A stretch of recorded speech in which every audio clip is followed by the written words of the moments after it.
Film की शुरुआत होती है हॉलो अर्थ की दुनिया से, जहां हमें दिखाया जाता है कि कॉन्ग अब अकेला रह रहा है। वह अपने इलाके में घूमता है, बड़े बड़े जानवरों से लड़ता है और अपने लिए एक घर बना चुका है। ऊपर यानी सतह की दुनिया में गॉडजिला दिखाई देता है, जो अलग अलग मॉन्स्टर्स से लड़ता रहता है ताकि दुनिया का संतुलन बना रहे।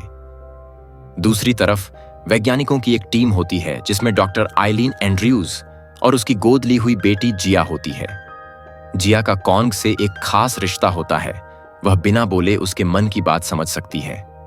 एक दिन वैज्ञानिकों को हॉलो अर्थ के अंदर से एक अजीब ऊर्जा सिग्नल मिलता है। यह सिग्नल बहुत शक्तिशाली होता है, इसलिए सबको लगता है कि वहां कोई बहुत बड़ा रहस्य छिपा है। हमें दिखाया जाता है कि कॉन्ग उस जगह की तरफ बढ़ता है जहां से वह सिग्नल आ रहा होता है। रास्ते में उसे कई खतरनाक जीव मिलते हैं जिनसे वह लड़ते हुए आगे बढ़ता है। कॉन्ग के पास अब एक पत्थर का कुल्हाड़ा होता है जो हॉलो अर्थ की ऊर्जा से चमकता है। उधर गॉडजिला सतह पर एक विशालकाय राक्षस से लड़ रहा होता है और उसे हराकर अपनी ऊर्जा फिर से बढ़ा लेता है। वैज्ञानिक टीम समझ जाती है कि कुछ बहुत बड़ा खतरा आने वाला है, शायद ऐसा जो दोनों गॉडजिला और कॉन्ग के लिए भी मुश्किल साबित हो सकता है। कॉन्ग हॉलो अर्थ के और गहराई में जाता है और वहां एक पुरानी सभ्यता के निशान देखता है।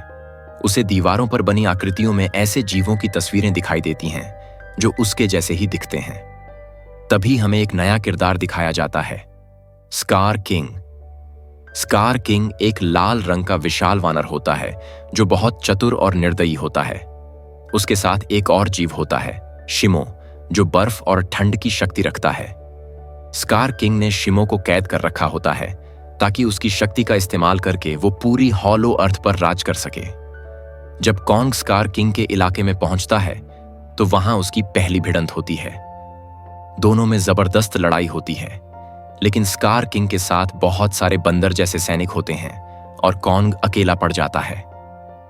वो किसी तरह वहां से भाग निकलता है और वैज्ञानिकों तक पहुंचने की कोशिश करता है। इस बीच डॉ, एंड्रयूज और जिया को एहसास होता है कि कॉन्ग खतरे में है। वो गॉडजिला को ट्रैक करने लगते हैं क्योंकि केवल वही कॉन्ग की मदद कर सकता है। हमें दिखाया जाता है कि गॉडजिला अब सतह पर घूम रहा है और अपनी शक्ति बढ़ाने के लिए अलग अलग जगहों से ऊर्जा खींच रहा है। वह रोम के कोलोसियम में जाकर आराम करता है और फिर एक बड़ी झील से होकर हॉलो अर्थ के रास्ते में उतरता है। उधर कॉन्ग अपने हथियारों को और मजबूत बनाता है। वो एक खास कवच तैयार करता है जिसमें उसका कुल्हाड़ा और भी ज्यादा ताकतवर हो जाता है। फिर वह शिमो को उसकी बर्फ की जंजीरों से आजाद कर देता है। शिमो भी स्कार किंग से बदला लेना चाहता है, इसलिए वह कॉन्ग के साथ मिल जाता है। अब कहानी अपने चरम पर पहुंचती है। स्कार किंग अपनी पूरी सेना के साथ कॉन्ग और शिमो पर हमला करता है। तभी गॉडजिला भी वहां पहुंच जाता है। गॉडजिला और कॉन्ग एक साथ लड़ाई शुरू करते हैं।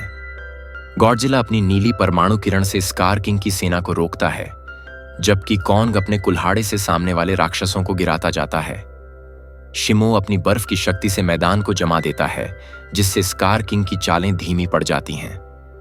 आखिर में कॉन्ग अपने कुल्हाड़े में गॉडजिला की गर्मी और शिमो की ठंड दोनों की शक्ति मिलाकर एक जबरदस्त वार करता है, जिससे स्कार किंग गिर जाता है और खत्म हो जाता है।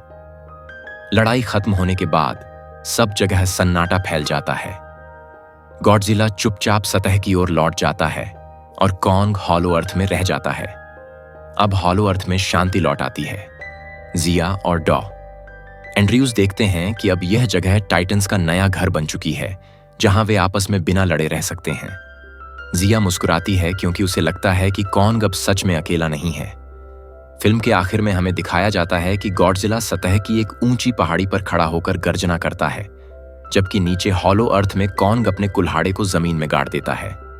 दोनों अलग अलग जगहों पर रहते हुए भी दुनिया में संतुलन बनाए रखते हैं। इस तरह फिल्म का अंत शांति और सहयोग के संदेश के साथ होता है।